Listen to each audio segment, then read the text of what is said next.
Welcome to Real Talk with Felice. I'm your host, Felice Hightower. Today, I'm doing a topic on what is love. And the reason I chose what is love is because it's the month of February, and of course we celebrate Valentine's Day in the month of February. And what better way to celebrate Valentine's Day than to share and to talk about what really is love? I think people are often grappling with this. I think people are having challenges when it comes to love. And also, if I could just do a plug for my grandmother, her birthday was on Valentine's Day, and she was one of the loves of my life. And if you go to my website, you see that I mentioned her in my bio, and her name was affectionately called Nornie. So I just want to give a shout out to my Nornie, rest in peace. And so let's get to it. I have two great panel guests with me today. The first one is Troy Spry, and he is the author of Teach Me How to Love. And he's also an author, a speaker, a group facilitator. And I also have as a second guest, Shavar, and he is also an author. He's an actor. He's a radio host. And so I have some really great guests today. And so I'm going to start out with the infamous question. And either one of you can help me with that, whoever wants to speak up first. But what is love? I'll take it first, all right? So Just mention your name so they'll know who you are. So I'm Troy Spry, right? So Troy Spry, like you said, author, speaker, and author. For me, what I believe love is love is bigger than you, right? That's the first thing. But I'm about keeping it simple. I think love is action. That's what I think it is. I think it's in what you do, not necessarily in just what you feel, right? So I believe love is action. That's how I keep it simple. Nice. What about you? What do you think love is, Shavar? Well, I'm Shavar, and I'm author, actor, and all kind of stuff. Like I do all kind of stuff. But I appreciate you having me on the show as well. When you speak about love, people will say, well, the greatest forces in the world are love and hate. But I always say the greatest forces in the world are actually love and fear, because they're pretty much the exact opposites of each other. So the thing about love is all-encompassing. It is the great one. It is the great thing that really creates and blossoms everything in this world. So I think a lot of people feel like they're in love, but they're really living in fear, because it's the exact opposite of that. You have a fear of not being loved. You have a fear of not being able to find somebody better. You have a fear of, being alone. So you end up being in situations that you necessarily wouldn't be in otherwise, because you have that fear of losing this person, that fear of being alone. So when people say what is love, I always say it's the opposite of the way you feel when you're living in fear. It's going to take some time for people to process what you just said, because that really was on a deeper level. And I'm just going to share my opinion too. I think love is action, because when I talk to my clients, one of the things that I ask them all the time is, how do you know someone loves you, right? And it's not necessarily the feeling that they describe when they talk about how they know somebody loves them. It's what a person does, how they show up in your life. And so love is it's a verb. It's an action-oriented emotion. And so not that the feelings don't come with it, but sometimes you're not feeling that person, but you still loving them. Yeah. And so I think love is powerful, and I agree with you too. I think love is what we were created in love, and we were created for love. Absolutely. And so when that's missing from our lives, right, people are going through because they really feel a deficit in that area. And so that's my opinion, if anybody wanted to know. Well, but go ahead. I think what happens, and actually Troy and I were talking about this a little bit, off air before we started on the show. Regardless of what your spiritual beliefs are, regardless of what religion you are, you hear about the Trinity and you hear about the number 3 and all this other stuff. And it comes from the fact that we are really a truly trifold being. You've got the heart, the subconscious, which is what the Bible in certain books call the heart. You've got your conscious mind, which is like your physical existence, your physical body, the way you think. And then you got your superconscious, which is what most people call God. Regardless of what your religion is, it falls into one of those 3. And the thing is, they do things that are interactive with each other, but they do things that the other one can never possibly understand. Like, perfect example, your mind will say, well, I want to go out and I want to eat 2 cheeseburgers, right? You know that's bad for your body. Your superconscious, God will look at you and say, I never And I never created you to even do that. But because it tastes good to your body, to your tongue, you'll go out there and do that. Your superconscious will never understand that. It's the exact same thing with your heart. You know, you can be with somebody and your heart loves this person because it deals strictly in emotion. So you're completely in love with this person and your heart wants to be with them. But in your mind, you know that is the wrong thing for you. And your mind can't even grasp the concept of why your heart feels this way. So, okay. So are you saying that the mind rules? No, what I'm saying is you have to find a way to bring those three things into unity with each other. Balance. You have to bring it in a balance, because everything within moderation is really no thing that's truly really good or bad for you. It's just everything that within moderation. Okay. So what happens is you get so deeply into one of those things that you throw the other two to the wayside. I got and you. you start to do things that are bad for your body, or they're bad for your heart, they're bad for your superconscious, or they're bad for your relationship. spiritual. So what isn't love? What isn't love? So, And I want examples. I want examples. tangible examples of what isn't love, so that my audience leaves away with something that they can say, okay, let me stop doing this. absolutely. Okay. So a couple things come to mind for me, right? Number one, love isn't abusive, right? So when you have someone that's abusive to you, whether it's mentally, physically, emotionally, that's not an expression of love, right? That's an expression of hate in most instances, right? Right. So also I think love it's not hard, right? And I think people really need to hear this, because there's this misconception out there that love is supposed to be hard. But see, one of the things I always tell people is when it's right, it's easy. Right? And so when your relationship is really hard all the time, or your dating life is really hard all the time, that's not an expression of love. What that is, that's dysfunctional. Okay. And is so what give it us an is. example of dysfunction. Okay, so let's So what say, does that look like? So let's say you're dating someone, right? And you're always in limbo with that person, right? You don't know where you stand. There is no clarity. They got you on an emotional roller coaster. You don't know where you stand with them. One day they want to be with you, the next day they don't. Another example is they're cheating on you one day, saying I love you the next day. Right? All these little things that we all go through in life, they're not good expressions of love. That's not what love is. Right? Love is, remember I said, it's bigger than you, and it's in action. It's in how you behave. And when I say it's bigger than you start thinking about decisions before yourself. Right? You start thinking about the after effects of things. And I think that's why we got to redefine what love is. It's got to be beyond the feeling. Yes. Right? Yes. Because if it's just the feeling, we love a lot of people. We're lustful for a lot of people. Thank you. Right? We're lustful, so we have sex with people. We feel like we're in love, but we're really not. I mean, we get in love with the representative of the person and not the real person. So when I say what it's not hard. If anybody hears anything else, love is not hard. It takes effort, right? But it's not hard, right? Would you consider that love has a flow? Absolutely. So remember when I said when it's right, it's easy? Right? If you ask anybody that's in a healthy relationship, not this dysfunctional stuff that you might see other people in, ask them, number one, how they got into it. Most times it was an easy transition. It was, hey, he liked me, I liked him, we clicked, we were together, and we made an easy transition. It wasn't an ultimatum conversation. It wasn't a what are we doing? Either you're going to be with me or I'm going to leave. It usually is not that. See, that's not what love really is. So when it's an easy flow and you connect with each other and you have the shared values, then I think that's what love comes out of, right? You got to start off in a healthy place. If you start off in an unhealthy place, you're going to end up in an unhealthy place. Nice.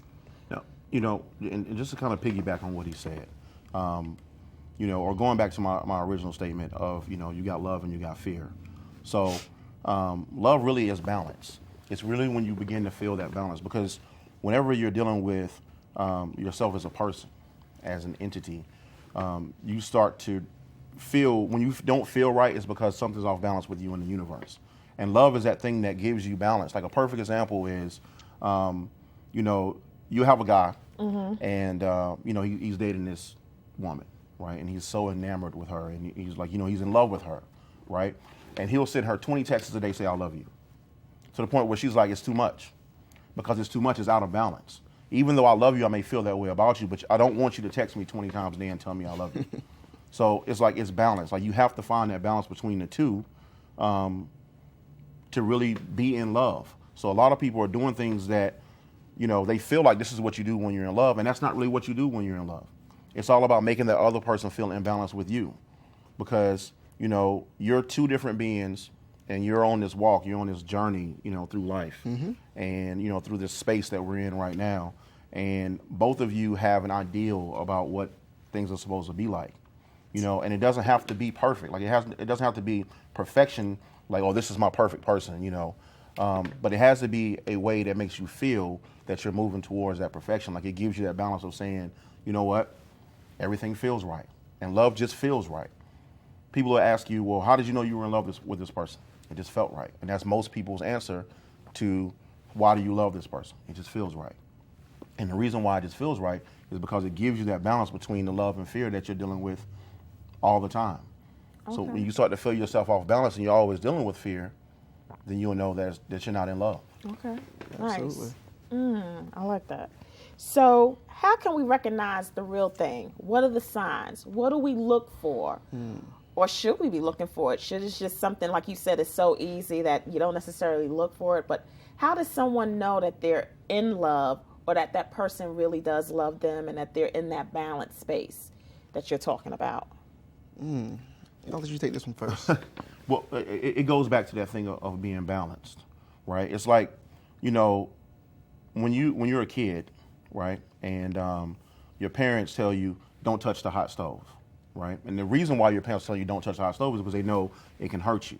You won't feel good, and you don't really realize that until you touch the hot stove, right? But once you touched it, now you have that sensation of pain. You don't have to go back and touch that hot stove again to know that it hurts.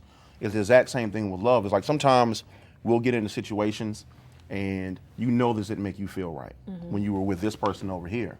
So you leave person A to go be with person B and you get back into the same situation. And people will say, well, why would you do that? Just like you wouldn't go back and touch the hot stove, you shouldn't go back into that same situation with a different person. But the reason why we do it is because it becomes comfortable for us. Because a lot of times what people want, they don't necessarily want a solution to the issue. They want a excuse for the issue to make them feel better. But the thing about it is when you're actually in love, you don't need an excuse because the situation itself makes you feel better. That thing that you're looking for, that excuse that you're looking for, when you're living within love itself, you don't need any excuses. Wow, good, nice. Absolutely. So Signs. So I think the big thing is you start to think beyond you, right? I think that's, remember, love and relationships are about serving each other, and it's about selflessness. So when you're still being very selfish within that relationship, you're probably not all the way in love yet, right? Because you're not thinking beyond the moment. You're not thinking beyond your needs. When you start thinking about somebody else's needs outside of you, then you're starting to fall into that love space. Wow. Right? So you got to start looking at it. If you're still being a very selfish person and it's all about your needs all the time, then you might be in lust. You might like that person, but you don't necessarily love them. Because see, love is that little thing where even if I don't feel like doing it, I do it anyway. Right? Even if it's not my thing, I still do it because I want to make you happy. Right? So that's what love really looks like. You start knowing you're in love when you're in that space. I always call it beyond you thinking. Right? And it's also, I think you know you're in love when you start visiting that vulnerable space. Right? See, that's the one thing nobody wants to talk about is vulnerability. But when you're in love with someone, you allow yourself to introduce your fears, your insecurities, right? Your things that keep you up at night, the things that make you feel bad, right? You start exposing your real self. That's when you're starting to be really in love, because love is about what? Trust. So let me ask you this.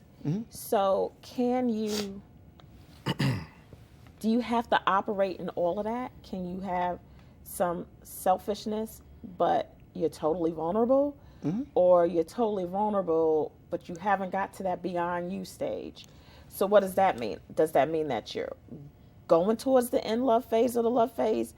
You're there, you're not there? What does that mean? Because because sometimes people are going to be looking at this like a step. Yeah. And they're like, oh, shoot. Well, I am kind of selfish still, but I'm totally vulnerable and out there and raw. So what does that mean? So for me, what you're saying is about consciousness, right? The difference is consciousness. Now I know that I'm still a little bit selfish, but I'm working towards beyond me thinking.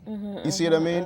When it's still unconscious and you're still just doing you all the time, you're not even thinking about it. Gotcha. You see what I mean? You got to be thinking about it. I have to be conscious every day with my wife about the things that I'm still a selfish person, very much so. But I think before I act now. Thank right? you for saying that. I think before, and see, a wise person once said, maturity is usually the space between the impulse and the action. Wow. You see what I mean? And so that's when you start falling for someone, is when you start thinking about the results, or you don't follow the impulse.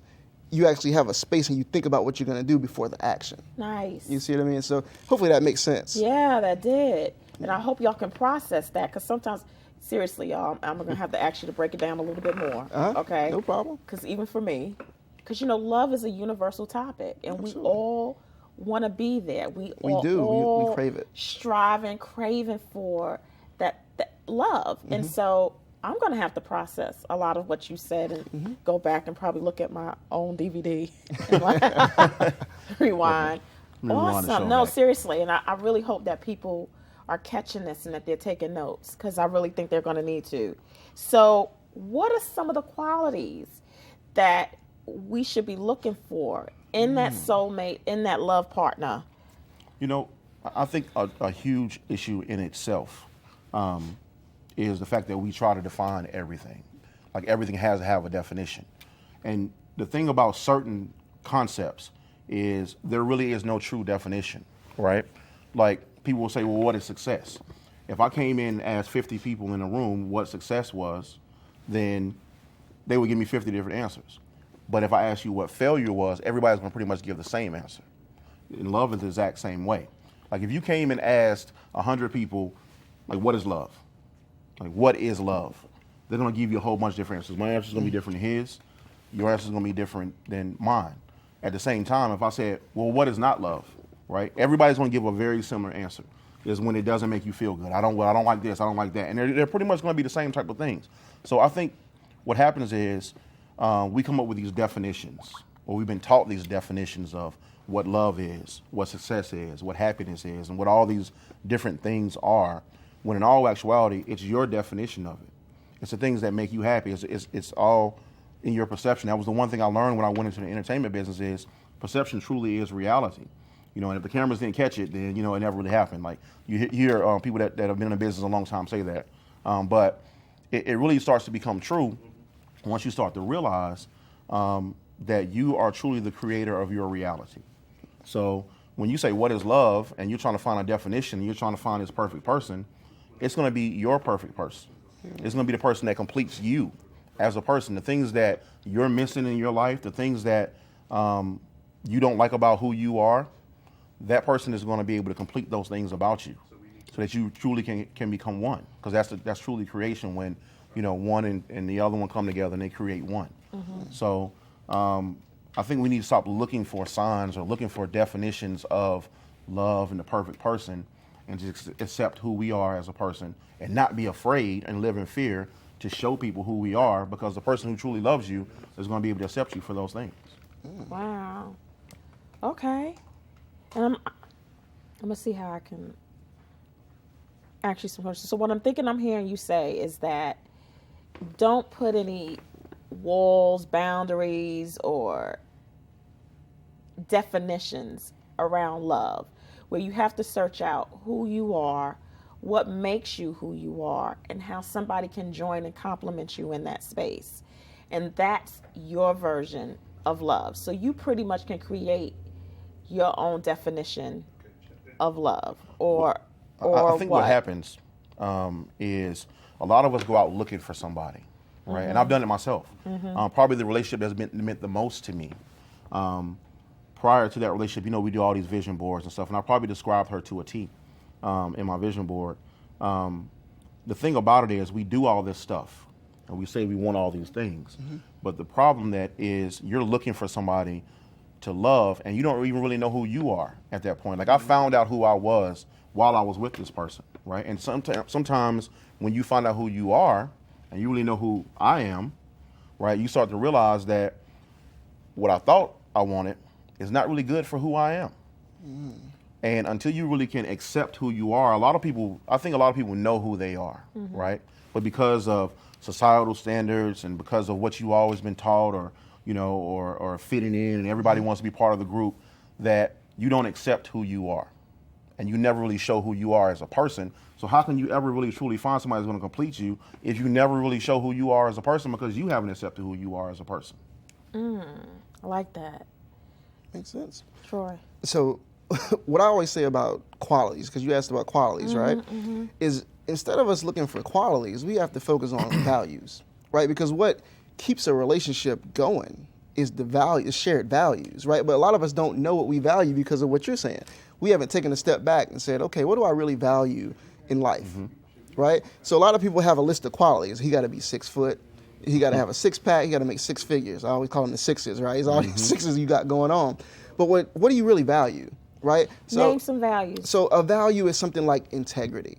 It's something like ambition, something like spirituality, something like family. Like values are character type things. They're not necessarily checklist things of, material type things. And so if you know what you value, then all of a sudden you got to find someone with those shared values, and now you can build a relationship together.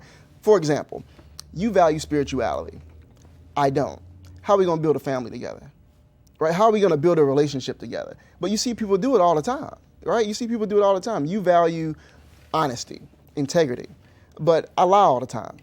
But we're going to still have a relationship together. How's that going to work? See, if you don't take the time to figure out yourself and what your own core values are, you can't find someone to compliment you, right?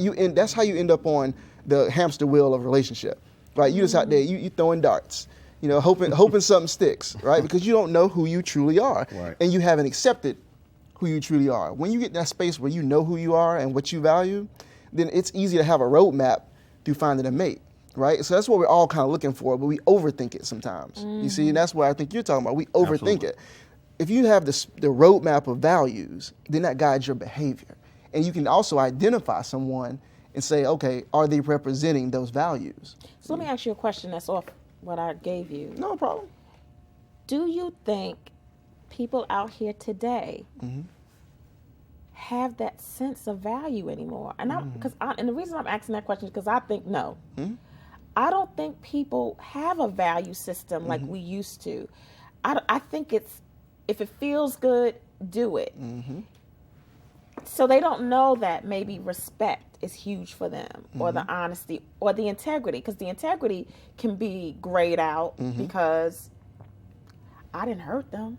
You know what I'm saying? So because they didn't get hurt, we good. And so integrity they don't even know that integrity is a value for them, or that it isn't, or character. I think now with reality TV and the dumbing down of TV, and I'm just going to keep it real, I don't even think people understand what character is. And so now the definition of character, people don't have no clue. Because and I'm not saying that things back in the old day was necessarily right or necessarily good, but it got us through to here. All right, so something has to be said for it. So now people don't even honor honesty and character. That's like, really? Well, she didn't die from it, so we good. Let's keep it moving. So what do you think? Because that's my opinion. So I think what I hear you saying is we're talking about noise, right? So there's so much noise. Yeah. Right? There's noise going on all the time. It's social media. It's reality TV. It's everything we got going on in our lives. So we don't ever have time to self-reflect. See, when you don't self-reflect, you always stay in the same circles because you never learn anything new, right? And so when you got noise going on, you're on your phone all day long and you can't think through anything, you don't really know who you are. So that's why people are later and later in life starting to figure out who they are. But by then, they've made so many mistakes that they're burned, right? They're burned and they're bitter and they're upset. But if they really step back, they're like, I had no idea who I was. So I kept making the same mistakes over and over because I never took time to self-reflect. But usually it takes something really bad happening to somebody, and I hate to say it, for them to really start self-reflecting. It takes something like, not tragic necessarily, but it's a heartbreak or a negative situation they were in or whatever, for them to stop and say, hold up, I need to figure this out, right? And that's where you start figuring out what you really value and start valuing yourself. You see what I mean? But as long as you got so much noise going on, then you don't have to face yourself. I always tell people that social media has made it where you don't have to face yourself. Because what you can do is you can still put on a face, right? And so it used to be where you didn't have all those distractions, so you had to face yourself, right? And so I think that's kind of where we are in this thing. Wow. So social media is the beast? Not just social media, but media in general. And then here's the other part that plays into it is a lot of working parents, so they're not home to make you, right, sit there and think about who you are and what you value as a family, because everybody's working, everybody's doing all these different things. So it's kind of hard to actually stop and have a conversation with somebody and communicate and figure out what those values and things are. Yeah, because I wouldn't say social media. We got 2 minutes, so I just need you to. Okay. Okay, I wouldn't say social media. Okay. But media in general. You always hear people that have been in a bit like older actors. You always hear them talk about how they're so glad social media wasn't around when they were in the business. And even prior to that, because it kind of it takes a progression. When they came up with the printing press, now all of a sudden they created books. Now everybody can read. This is back in the 1700s. Then all of a sudden, so then you had newspapers, and newspaper gave people their perception of reality. Then all of a sudden the radio came out, in the early 1920s, and then you had, the radio kind of gave people their perception of reality. Then TV, and now we have social media that came along, right? So the thing about social media is this, that during those other eras, you kind of had a perception that class was the cool thing to do. Class is not the cool thing to do anymore. It's never about anybody else. It's always about me, because we live in the microwave generation. We live in the generation that says, I want what I want, and I want it right now. Not only do I want what I want, I don't even want to wait for it to bake. I want to put it in the microwave and it only takes 5 minutes. Like, I want it right now. So, and we get into these relationships, and we don't have, you don't get that from a person. Like, you can't build a strong relationship in a few minutes. Like, it takes time, it takes work, and people don't want to put the work in because they're so used to getting what they want immediately when they want it. Mm-hmm. So what I'm hearing from you guys is that the distractions, the noise, not being able to steal away and reflect and learn about the lessons because we're learning lessons every day, whether we believe it or not. But if you don't take that time to figure out who you are in those lessons, right? Exactly. You cannot get to the point where you know what your value system is. And so you're going to repeat bad patterns, There you right? go. And then what you're saying is that social media and the line of progression in our history's progression of social media, film, and all of Right. that now it's all become and helped us to be more me than self-centered instead of thinking about others. And so that's where we're finding this age, and it's probably a part of the root of why people are not getting together and creating and finding love. Right. Absolutely. And so, and this is what I say, everything begins with you. It begins and ends with you. And so you are a reflection of your reality. And so when you take a step back and look at who am I and what's going on with me, it's probably a telltale sign of why you're not creating the destiny you want for yourself. Absolutely. Right. And you can create that. And so I'm really glad that it's coming from a male's perspective and very neutral. Like, y'all are really just giving some really good information and facts for my viewing audience. And so I'm really hoping that you're enjoying this dialogue that I'm having with my two guests. Please come back and be with me again as we talk part 2 and continue this dialogue about what is love. This is Real Talk with Felice.